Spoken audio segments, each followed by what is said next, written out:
Hello friends, a very warm welcome to Ansarkari. And in this lecture on world history, we are going to cover understanding of what led to industrial revolution. That too in Europe, and in Europe, how it was Britain first, which was leading the race. This lecture is very important because it is going to act as a foundational base, not only for GS3, but also for economics optional paper 2. And apart from that, understanding of this chapter can help you in international relations also. That means it becomes important for decoding certain questions in prelims also. So that is why see it from a very broad perspective, because it is going to help you in international relations, that is political science paper 2, and also in essay, and also you will be getting an understanding in terms of comparative analysis that how the world has grown beyond industrialization, because these days we speak about artificial intelligence as the new revolution.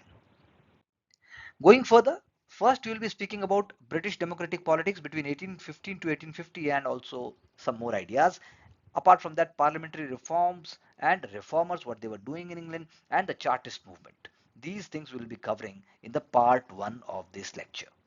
Very important, you will be able to solve all the questions at the end. That is why it is very important that you should make your own notes. All the key words must be there in your notebook side by side, whether you are making digital notes or whether you are writing in the notebook. There is no point in just merely listening to it because it is not a one-way process. Second lecture after this will be focusing upon industrial revolution, different phases, second industrial revolution, industrialization and globalization, and how it was taking place in other countries. So let's start and understand British democratic politics, because the key word democratic here is not the kind of democracy that we speak about in India today.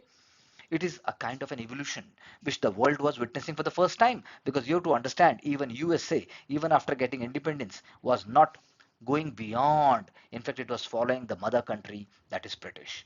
So when we speak about an industrialized society, or when we speak about coming of industrialization, then we have to understand there is a kind of polarization. Why? Because there is a kind of a tectonic shift. Because for the first time, capitalists and workers, two classes were emerging. Before that, there were no capitalists. Before these, there were no workers. There were only peasants. There were only marketing classes. There were only classes like you can say religious classes and so forth. So society was not modern. One way we can say modernity comes along with industrialization. But was it able to solve the problem of distribution? No, that is the whole point. So that is why capitalists are having a lot to distribute, but they are not doing it. And workers must get at least minimum. They were not getting it. And that is why you have growth of socialism, which is going to challenge capitalism directly. Whether you study sociology optional, whether you see otherwise, there will be socialists who are talking how society can survive. And many are in fact radically against capitalism, because capitalism is the one element which is actually killing humanity, killing workers, killing equality, and so forth. So the laissez-faire economics is not going to promote the idea of equal distribution, because it believed in the market forces. And that is why it believes in the fact that we must not intervene between employees and employers, and this must go organically on its own, though the foundation itself is not equal. That is why in 1799 Combination Act was formed, and it was prohibiting trade unions, and England was forced to repeal this act in 1824. So that means forces were always there, not just in today's time, powerful forces which want everything in their own control. So the legality, that is until the passing of the act of 1824 and 25, trade unions were working secretly to deal with the issue. That is why no idea die ever. Ideas always remain dormant. They may be sedentary, but then if some powerful person comes, there is a powerful sweeping of ideas, then changes will be there. So when we say the trade union movement, which we say if one way declined by 1830s because the working class was losing interest, no charismatic leaders were there. There was no deep level consciousness regarding the workers' demand, because there were so many conflicts. Everybody was trying to gain a foothold, and there were regional conflicts. Then how to move forward? So industrial revolution is bringing several social problems in England for the first time in the world. That is true, and a wide gulf is there between the rich and the poor, and that too also of a country which is actually ruling like a country like India.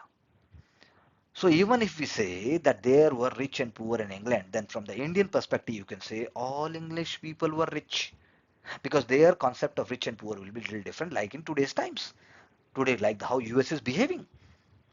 So women and children were made to work for 12 to 16 hours in a day in poor working conditions, and they were forced to be following many disciplinary measures, and there were no bargaining powers with them, and no fair working hours, no better working conditions. Only wealthy people had the right to vote. So the British Corn Law of 1815, it was an attempt by landlords to retain high agriculture prices so that they can enjoy when situations are adverse. For example, if the war is going on outside Britain, then the, only when the people will be able to have the great excess because of agriculture and some kind of element they are getting because of the ongoing industrialization. Now this will be definitely resented by the commoner, that means peasants, workers, they will not be really appreciating it. So the capitalist lobby, it made the parliament to pass the Combination Act of 1799, as I just said. It will be illegal for workers to unionize and ask for better working conditions, because if even if you are living, that is more than sufficient. And that is the kind of attitude in today's time also, which is being practiced by the Western powers when we speak about world institutions including IMF or even the United Nations. So the living conditions were deplorable, that we agree. Poor houses were set up by the government. That means poor law of 1834, it is going to create workhouses. That means a deliberate harsh policy to discourage poor people from staying on government aid. That means you are not doing enough, the poor person, and that is why you are dependent on us for the doles. We are not going to give you. You must have to earn on your own, though you are working 24 into 7. So the urban overcrowding, which we speak about the developing countries today, it is not the first time. It was already happening in the Western world first. Today they don't acknowledge it. So poor diets, poor sanitation, diseases like cholera, typhus, and typhoid, and so on, they all were very, very common. As the House of Commons, it consisted of two constituencies. First is counties, that is representing landowners, and the boroughs, that is representing mercantile class. Now I ask you on your own, think for a moment and stop and understand who is going to have more power, counties or boroughs. Because earlier on, boroughs were really important. When industrial revolution came, it depopulated. Now it is having less number of peoples, less number of electors, and the demand was made for fair composition in the House of Commons. And rotten boroughs was the word used, key that they must be removed. So they demanded universal franchise for women. Jeremy Bentham in 1817, he was planning and he was thinking about plan for parliamentary reform. He asked for women's vote, but parliamentary reform explicitly mentioned about voting rights for men only. So that doesn't mean Western powers, Western world is always very, very equal, gender rights and so forth, their reports and so forth. They were also one of the most unequalizing forces in the world. So widespread corruption during electoral campaigns, we all know that it happens even in developing countries today. Politicians are founded by the Nawabs, wealthy officials from the colonies of Britain, that means India. Local businessmen, even electors were also bribed, which we speak about India, and the Western world even questions about developing countries. And think about Africa for a moment, you will understand. Let's see, from 1829 to 1830, when we speak about the parliamentary reforms, then a movement is carrying on. And 1829, a pressure group called General Political Union between the lower and middle classes of the people, BPU. Think about India, and you will find there are many, many NGOs which are actually talking about pollution, which are actually talking about electoral reforms, which are actually talking about gender rights, which are actually talking about workers' rights. Then you will also understand that how deeply, enriching is Indian democratic principles. So the union, these union, they will be forming a massive cooperation between working and the middle class. This will be the alliance which the Tories feared seemed to be coming out. So Tories and Whigs, the two political parties, Whigs standing for liberal ideas, Tories standing for conservative ideas. So please note it, this is very important. So reform movement continued to gain support, and there will be revolution in France in July 1830. We have already discussed in our previous lectures. So the Reform Act of 1832 was passed at the climax of a two-period high political tension and excitement, both within Parliament and outside. So that is why Reform Act of 1832 is very important in history, world history. You can always get a question in the mains examination, general studies, and even also in the history optional paper 2. Health and Moral Apprentices Act of 1802 tried to help the condition for workers, but it was only on paper. Things were moving very slowly, like everywhere else, like in today's time also. Factory Act of 1833, it tried to regulate the excessive child labor, but then do you really think it should have happened? There will be inspectors taking bribes and the forcing children into very regrettable conditions. Here a look and just try to understand and compare it with today's Indian conditions. And why do you think Indian laws, whether it is the four code or the labor laws, or even the question about child labor and the constitutional rights and even amendments, you have to remember all of them very clearly. This is one assignment I'm giving you. So the Reform Act of 1832, which is introducing wide range of changes to the electoral system of Britain, it is known as Great Reform Act because whatever happened, it happened in such a fundamental way. Because it is for the first time giving voting rights to middle class men, and working class was again left out. So electoral practice was having problems like some noblemen will be even controlling multiple constituencies through bribes, through money, and so forth. And the voter list was made in such a way that only noblemen, landed gentry, aristocrats, they are only able to do so, whereas middlemen and industries, they were deprived of right of voting because they are not so powerful enough. The reform was supported by industrial and commercial middle classes because they wanted enfranchisement of men like themselves. So because they believed that we people are only responsible citizens, so you can say that there is a class coming up, which in that class also there are a group of people who may not be so powerful, who may be running a kind of industries, but even within that also a certain economic and certain inhumane discrimination is there. So the working class, the Protestants, and you can say population living in outside towns and many towns which are not so modern enough, they all will be left out. They were denied any kind of full civil rights and forget about women.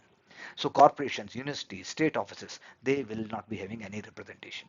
So the question was that whoever are giving taxes, whoever is having certain kind of economic prosperity, they are only part of it. Because other groups which are in majority, they also wanted parliamentary reform for better representation, including women, but they will not be any kind of rights as of now. So when we see the Reform Act of 1832, when you see a question in the mains examination, there will be two elements to it.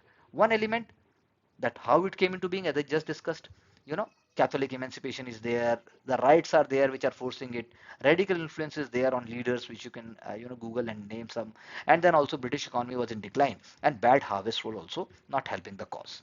And there are also other arguments why it came into being, because Whigs, liberal, liberal party, liberal people, they wanted really we are making a difference, really we are bringing a change, really fundamentally whatever was the Britain's levels, we were actually changing it. And even think about they were their industries are actually sponsored by the what I can say rural industries or handicraft industries of India. So infant industries in India will be killed and maturity will be only coming up in England.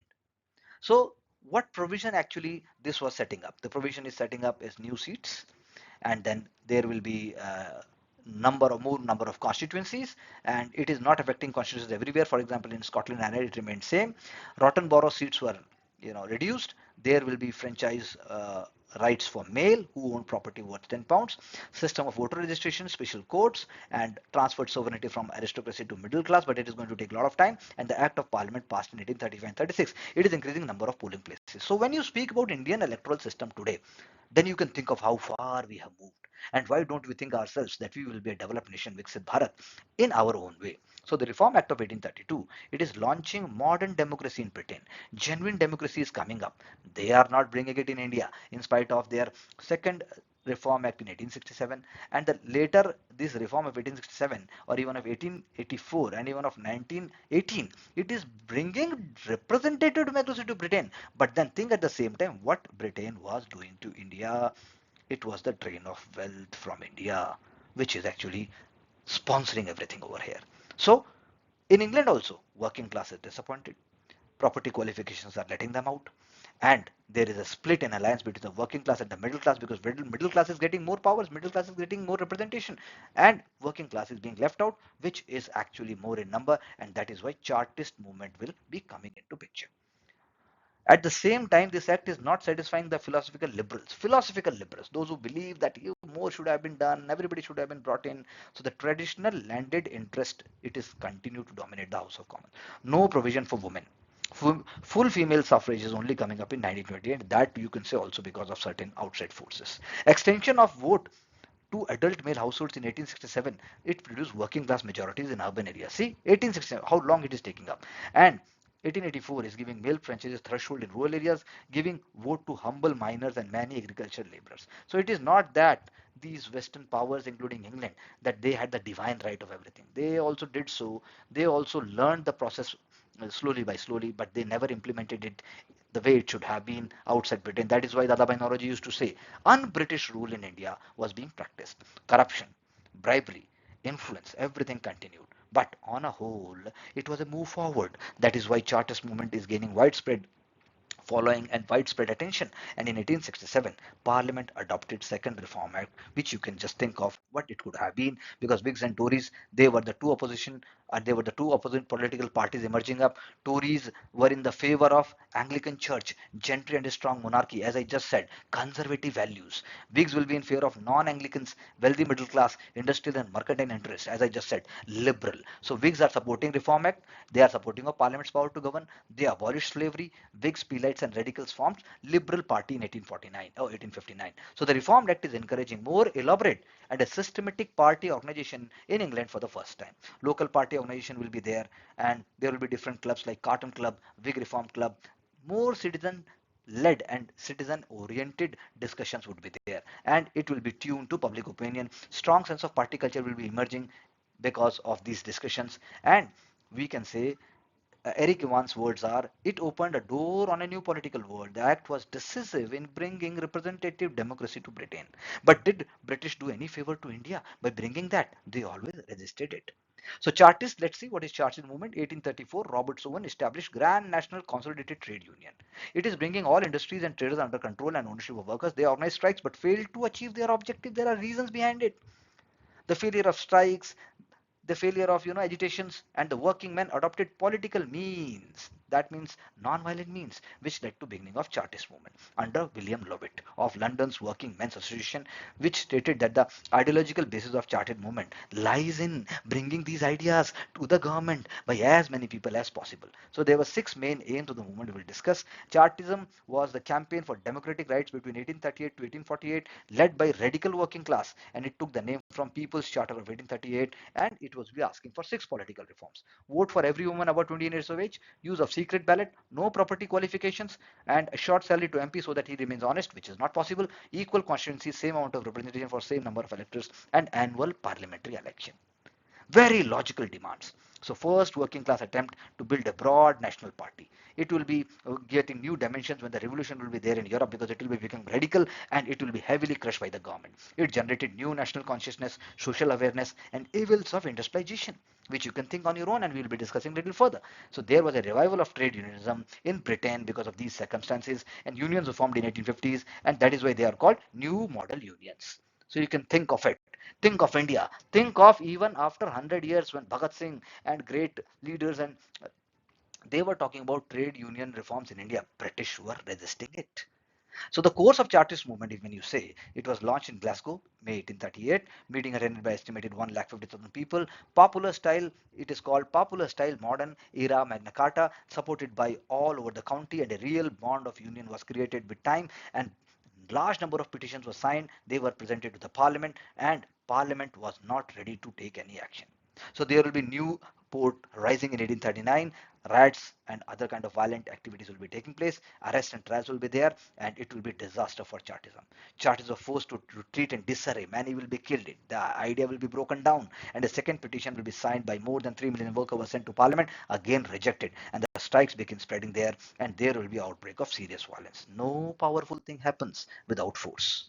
So election of only Chartist MP, Fergus O'Connor in 1858 was a remarkable victory, but then he again was not able to capture the whole glory, and the Chartism, which was re-emerging as a powerful force in 1848, it was trying by the different group and their efforts. That third petition was sent to parliament, but it was also resulting in banning of public meetings and legislation on sedition and treason.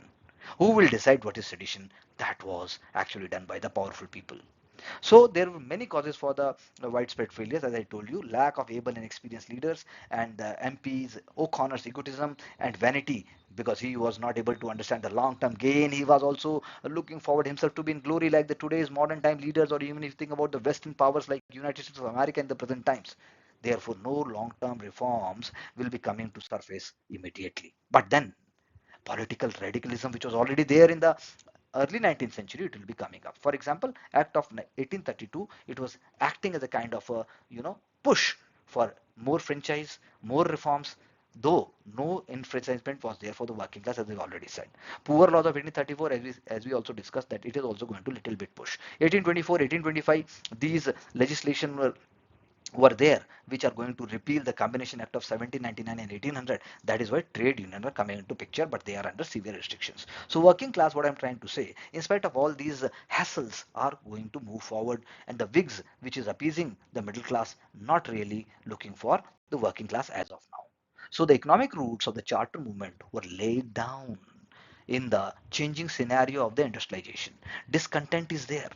Suffering of the handloom weavers, not of Indians, but England we are talking about. So they all were affected by revolution, job losses, low wages, long working hours, unhygienic working environment, no human dignity. Think about Charles Dickens and his work.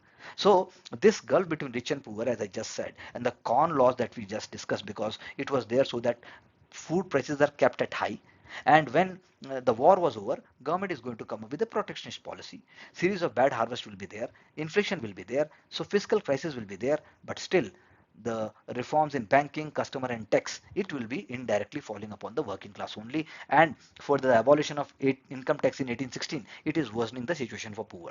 Think about India in 1861. British started imposing income tax in India also. So their real value of wages was also diminishing, and the poor harvest were making things very difficult. So the socialists of France and Britain, they all will be talking about this, what I'm talking to you. Bring out the keywords and ideas and write down in your notes, because this is only going to be there in your 150 answer. So the success of Chartism in some way is there for the long and short run. The movement died post 1848. Parliamentary radicals, they continued to press for extension of enfranchisement. It was an important influence in the Britain colonies. Some leaders who were transported to Australia, they started these ideas in Australia. Similarly, in Africa, they started colonial Chartism and freedom for speech, welfare, and education. These ideas will be penetrating in countries like India also, where Raja Ram Mohan Roy started the great trend, started the great renaissance. So the secret ballot was brought by the Ballot Act of 1872. Representation of People Act 1918 extended to all men over age of 21 and the women over 30. However, it took another decade before Representation of People Act 1928 gave the women the right on the equal basis. Series of worker-centric laws were passed. 10-hour 1847 Act. Then you have children maximum 63-hour work. Education sector 1870 Education Act for school districts. Compulsory school up to 18 years. Public health of 1848. Health boards investigated sanitary conditions. Government introduced National Insurance Act that provided insurance for workers in the time of sickness. Unemployment benefit was also introduced in certain cases. So you can think of that this is not a one-day game. It was a long drawn process. But at the same time, the concept of free trade was coming up. Debate was there over the benefits of free trade versus protectionism. So the export of machinery and skilled work was also prohibited during this time. 1820s to 1840s, Adam Smith's Wealth of Nations, David Ricardo's Principle of Political Economy and Taxation. You must write these words in your answer. They began to promote such economic policy which is favoring free trade. There must not be any intervention by the government in the economic processes. Jeremy Bentham's principle that individuals should judge ideas, institutions, and the actions on the basis of their utility, utilitarian principle. All pleasures are the same. The government should not interfere in the people's search for pleasure. Men should carry out activities yielding the greatest amount of pleasure. So he or market forces must rule. James Mill in the 19th century, in his work Utilitarianism of 1861, we should aim at maximizing the welfare or happiness of all creatures and visualize that human nature is not totally moved by self-interest.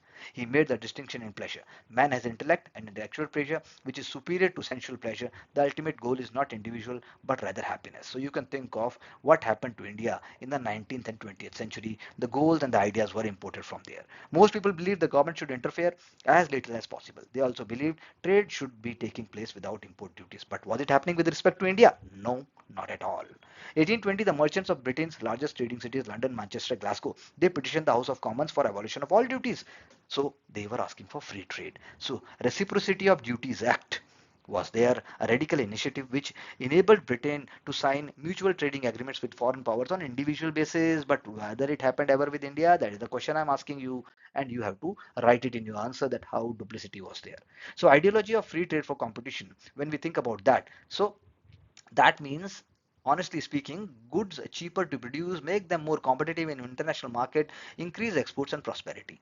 But how that will happen? That will happen when everybody is at the equal footing. Is Africa at the equal footing with respect to China? Is Pakistan is at the equal footing when it is in a great debt with respect to China? Or how about India having a different strategy, different mindset, and trying to fight its own battle in long term and short term with its own ideas and principles. So the liberal economic policies were promoted by the economist in 1843.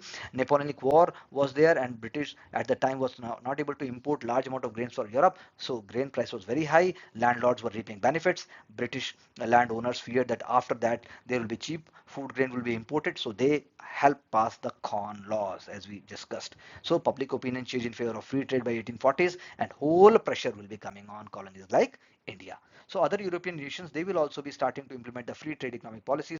French government also did so after Napoleon by reducing tariffs on coal, iron, machinery and horses, but that doesn't mean the world was becoming more equal. So Cobden-Chevalier Commercial Treaty signed between France and Britain, they both went on to reduce import tariffs. The result was doubling of exports between the two countries, significant industrial growth in France, advancement in French industrial revolution. More nations were moving towards free trade: Belgium, Netherlands, Norway, Piedmont, Portugal, Spain, Sweden, and Zollverein and German customs union, because German was not united at that time. Unification will be taking place after some time, and German unity will also be forcing more industrialization. Think about what US is doing today. Why it is speaking about that we want to have trade with everybody on equal terms. Deal. So it's a new world altogether which is happening. So economies of Western European nations begin to expand.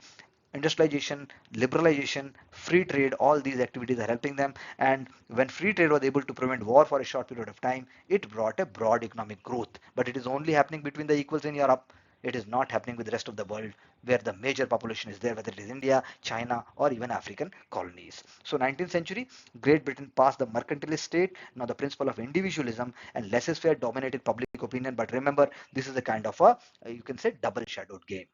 So we definitely say that the Cobden-Chevalier Treaty was one of the first modern-style free trade agreement between the two Western nations. But later on, neither America nor Western world, nobody ever bothered about India, and that is why we were forced to, fight for our own welfare, fight for our own independence. Which is also true with respect to examination. When you fight for it in a rightful way, then in the long term you can make a difference to not only society, but you can live with dignity, happiness, and lot of innovation also. So when we see all the questions over here, when we end this, so effect of British liberalism we can discuss, account for the growth of liberalism in Britain in the 19th century, change in Britain came comparatively peacefully, democratic processes, arguments for free traders, curious mixture of economic hard-headedness, social benevolence, cosmopolitan idealism, and class prejudice. We have also discussed this. We are also talking about middle class worldview. We are talking about Jeremy Bentham and Thomas Malthus. You can Google a little bit more. Reforms were inevitable. We agree that. Real beginning of modern party organization. We also agree with that. Root of Chartism. We also discussed that. The Reform Act of 1832 was criticized for many reasons, but it was still important not only for what it was, but for what it set in motion. So I think we have discussed all these kinds of questions in a significant way, including First Reformation Act, background of Chartist movement, a root of Chartist movement were partly political, partly economic, and they were you can say making a kind of a difference. But here you have to elaborate, here you have to critically examine. So you have to understand that understanding fundamental principles, and after that using them with the core vocabulary in your own way is only going to bring success. Chartist movement not only fulfilled some of the demands of the middle class, but its ramifications are felt among the working class and colonies as well. And several factors which led to the death of Chartist movement, but calling it a complete failure is not justified.